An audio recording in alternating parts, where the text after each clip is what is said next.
remind everybody that is here that at 3 o'clock today, we'd like you all to join us down on Beale Street.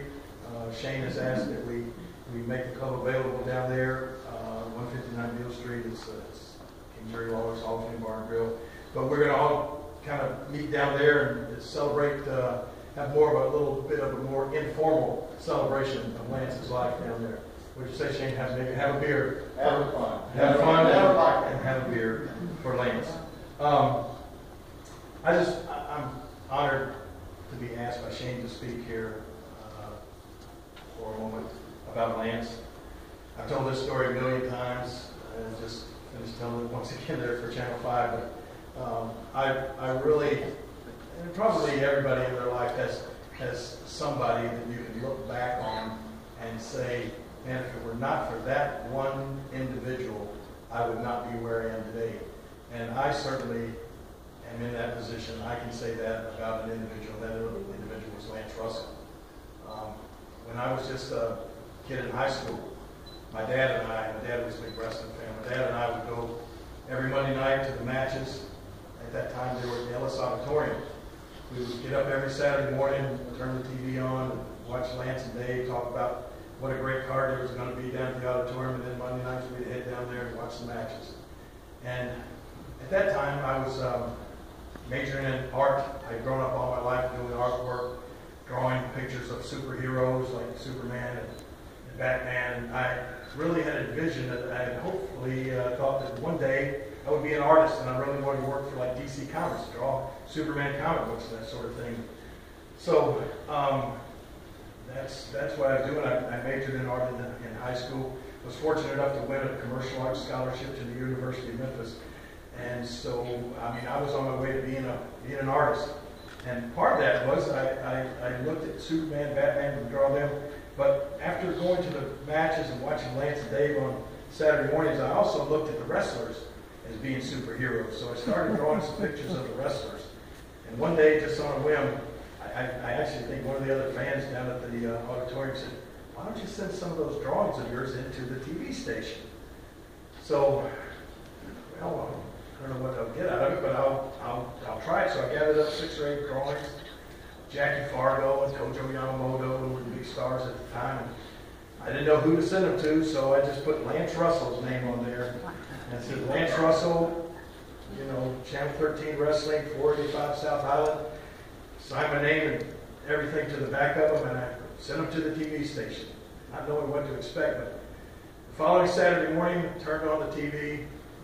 There was Lance and Dave out there welcoming everybody to another Saturday morning. And on the corner of Lance's desk, I could see my drawings sitting there.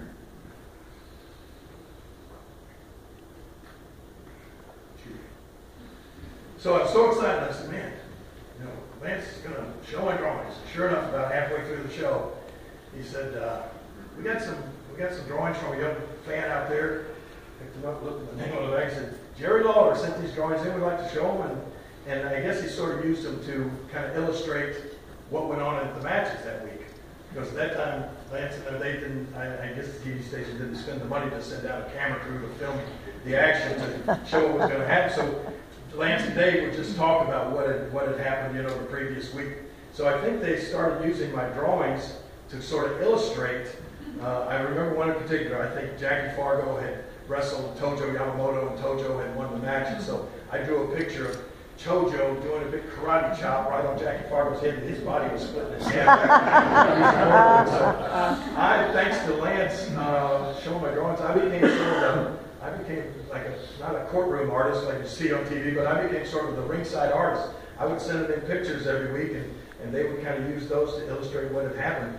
And after 4 or 5 weeks, Lance called me again and said, hey, everybody really likes your artwork, and we'd like for you to come over and actually be on the TV show. So this was the highlight of my life. So I got to go over, and that's when I met Lance Russell for the first time, met Dave Brown, met Jackie Fargo, Tojo Yamamoto, all the big star wrestlers, and Jackie was the guy. Jackie Fargo owned a nightclub along with Eddie Bond at the time down on Madison Avenue. And so Jackie said, kid, tell you what, I want you to come over to my club and paint some pictures of me and Eddie on the walls of my club. So I went over there and I went to paint. Jackie loved the way I painted him or something, or just loved the pictures of him. So I painted like 100 pictures of Jackie all over his nightclub. And so anyway, that was the way I got my foot in the door, and one thing led to another, and I started pestering and hounding Jackie Fargo to try to let me get into wrestling and actually have a match. And he said, "No, kid, you're too good an artist. Stick with the artwork." And anyway, after maybe a year or so, I said, "Just let me try it one time, just one match, and I promise I'll go back to being an artist."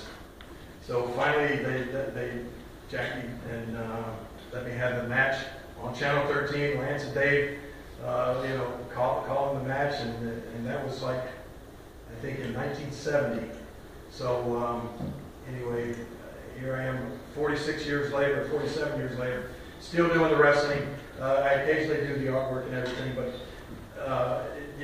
all of that, when I look, it all comes full circle back to Lance Russell, taking the time to show my pictures on TV, and then, just being, once I got into the wrestling, being with Lance every Saturday morning, having the opportunity to, and when I look back on it, Dave, I don't know if, I think I may have become the first guy, because I felt like I knew Lance so well, to actually make the Lance a part of the interview by singling him out, giving him the nickname Banana Nose. And I think up to that time, most of the wrestlers, you guys would just kind of hold the microphone for them, and they might tell you to shut up or something like that every now and then. But I love bringing Lance in and making him a part of a part of everything that I did on TV. And man, we got to do so much interaction, and it was just, I learned so much from Lance Russell.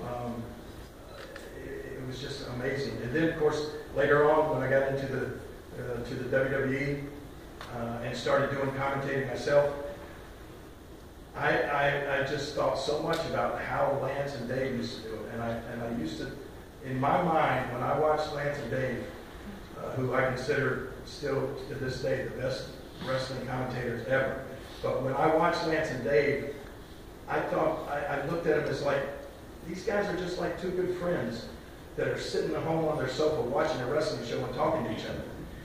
They didn't put on a different personality. A lot of people, when they go in front of the camera, they become another character. But Lance and Dave didn't do that. They were just real. And that's what made the wrestling show, in my mind, so successful through all those years, was the fact that the credibility that Lance and Dave had, the friendliness, and